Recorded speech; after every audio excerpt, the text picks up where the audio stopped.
Hi friends, welcome to Bindu's Recipes. நான் வந்து இன்னைக்கு பாலாக்கீரை அல்லது பசலைக்கீரை கிரேவி பண்ண போகிறேன். ஃபஸ்ட்டு இதுக்கு தேவையான இன்க்ரீடியன்ட்ஸ் என்னென்ன அப்படின்னு பார்த்தோம்னா, பசலைக்கீரை ஒரு கட்டு, அப்புறம் பெரிய வெங்காயம் சின்னதாக வெட்டினது 2, தக்காளி சின்னதாக வெட்டினது 2, கடுகு 1 டேபிள் ஸ்பூன், உப்பு தேவையான அளவு, குக்கிங் ஆயில் தேவையான அளவு. இப்போ மசாலா எப்படி பண்ணுறதுன்னு பார்க்கலாம்.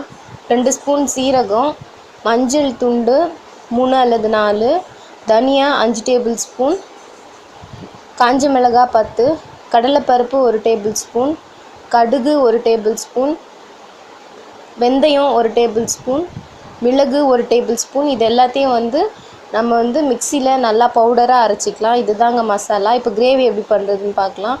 நம்ம கீரையை சின்னதாக வெட்டி நல்லா வாஷ் பண்ணி வச்சுக்கலாம். இப்போ ஒரு பேனில் ஆயில் விட்டுக்கோங்க. ஆயில் நல்லா ஹீட் ஆனதுக்கப்புறமா 1 டேபிள் ஸ்பூன் கடுகு போடுங்க.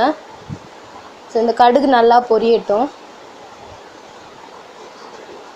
இதுக்கப்புறம் நம்ம சின்னதாக வெட்டி வச்சுருக்க வெங்காயத்தை போட்டு நல்லா ஃப்ரை பண்ண போகிறோம். நான் பெரிய வெங்காயம் ஆக்சுவலாக ஆட் பண்ணியிருக்கேன். நம்மளுக்கு ஒரு டிஃப்ரெண்ட் டேஸ்ட் கிடைக்கணுன்னா நம்ம சின்ன வெங்காயம் போட்டு பண்ணலாம். ஸோ இந்த வெங்காயம்லாம் பச்சை வாசனை போகிற வரைக்கும் நல்லா வதக்கிக்கலாம். ஸோ இது வதங்கிருச்சு. இப்போ நம்ம தக்காளி ஆட் பண்ண போகிறோம். நான் வெட்டி வச்சுருக்க தக்காளி இதில் ஆட் பண்ணி நல்லா ஃப்ரை பண்ணணும். ஸோ நல்லா பழுத்த தக்காளியாக போட்டிங்கன்னா நல்லாயிருக்கும். ஸோ அந்த தக்காளியெல்லாம் நல்லா மேஷ் ஆகிற வரைக்கும் நல்லா வதக்கிடுங்க.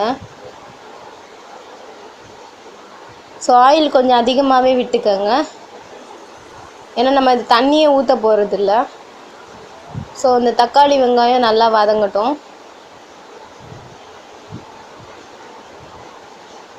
இப்போ பார்த்திங்கன்னா தக்காளி வெங்காயம் நல்லா குக் ஆயிருச்சு. இதுக்கப்புறம் நம்ம க்ளீன் பண்ணி வச்சுருக்க அந்த கீரையை ஆட் பண்ண போகிறோம். ஸோ அந்த தண்ணியெல்லாம் பிழிஞ்சிட்டு கீரையை ஆட் பண்ணுங்கள்.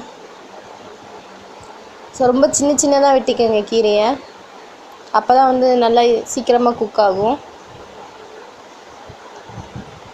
ஸோ லைட்டாக இதை கிளறி விட்டுக்கோங்க. ஸோ ஒரு 15 மினிட்ஸ் இது நல்லா குக் ஆகட்டும். ஒரு லிட்டால் மூடிடுங்க. இப்போ 15 மினிட்ஸ் கழித்து பார்த்தீங்கன்னா அந்த கன்சிஸ்டன்சி உங்களுக்கு நிறைய தண்ணி ஊறி இருக்கிறது தெரியும். ஸோ பார்த்திங்கன்னா நம்ம தண்ணி ஆட் பண்ணவே இல்லை. இது எல்லாமே கீரையிலேருந்து வந்த தண்ணி. ஸோ இப்போ நம்ம மசாலா பவுடர் 2 அல்லது 3 tablespoon masala powder add பண்ணிக்கோங்க. அப்புறம் தேவையான அளவு உப்பு ஆட் பண்ணிக்கோங்க. நான் ராக் சால்ட் ஆட் பண்ணியிருக்கேன். ஸோ இது எல்லாத்தையும் நல்லா மிக்ஸ் பண்ணிக்கோங்க.